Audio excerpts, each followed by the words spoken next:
এই আপারা আমেন। বাহ বাহ, আপনার গলা তো বেশ ভারী। ওরা যখন ইফটিজিং করলো এতক্ষণ চুপ ছিলেন কেন?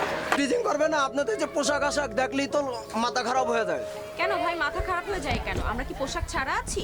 পোশাক পরছেন ঠিকই, কিন্তু যা পরছেন এত পোশাক না পরাই ভালো। ভাই আপনি কি বিবাহিত? হ্যাঁ ও, আপনার বউ কি বোরকা পরে? অবশ্যই পরে। আচ্ছা, আপনার বউ যখন আপনার সামনে দিয়ে হেঁটে যায় তখন কি আপনার মাথা নষ্ট হয়ে যায়? হ্যাঁ কি কয় ওই মনাকে?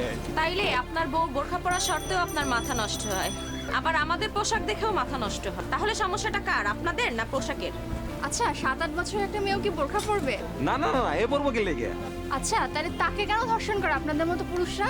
আজকে খবরের কাগজে দেখলাম একটা প্রতিবন্ধী মেয়েকেও ধর্ষণ করা হয়েছে। তাহলে কি প্রতিবন্ধী মেয়েটা বোরখা পরবে? কই, বাইরের দেশে তো হরহামেশাই মেয়েরা এমন পোশাক পরছে, সেখানে তো ধর্ষণের কথা শুনি না। আর শুনলেও সেটা সংখ্যায় অনেক কম। কেন, সেখানে ছেলেদের কি পুরুষদের কি মাথা খারাপ হয় না? আচ্ছা এতই যখন সমস্যা, তাহলে এই পোশাক না পরলেই হয়। বাহ, দারুণ সমাধান। আমি কি পরবো না পরবো সেটা আপনি বলার কে? আপনার শার্টের তো বোতাম খোলা, লুঙ্গি পা পর্যন্ত তোলা, এগুলো যে আমরা দেখছি আমাদের কি মাথা খারাপ হয় না? কি কয়? ওই যে বখাটে ছেলেগুলোকে দেখলাম, ওখানে তো একটা ছেলেকে আমারও ভালো লেগেছে। কই, আমার তো মাথা খারাপ হয়নি। তাহলে কি আমি ওকে বলবো গেঞ্জির উপর চেন না পরার জন্য, চোখে সানগ্লাস না পরার জন্য? দেখেন আপা, আপনারা মাইয়া আমরা কোলা। তাহলে পার্থক্যটা কোথায় জানেন? আপনাকে দেখে আমার মাথা খারাপ হলেও আমি স্বাধীনতা বজায় রাখি।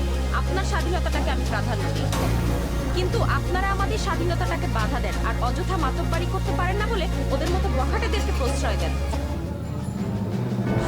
আপনাদেরকে বলছি, আপনারা আপনাদের দৃষ্টিভঙ্গিটাকে বদলান।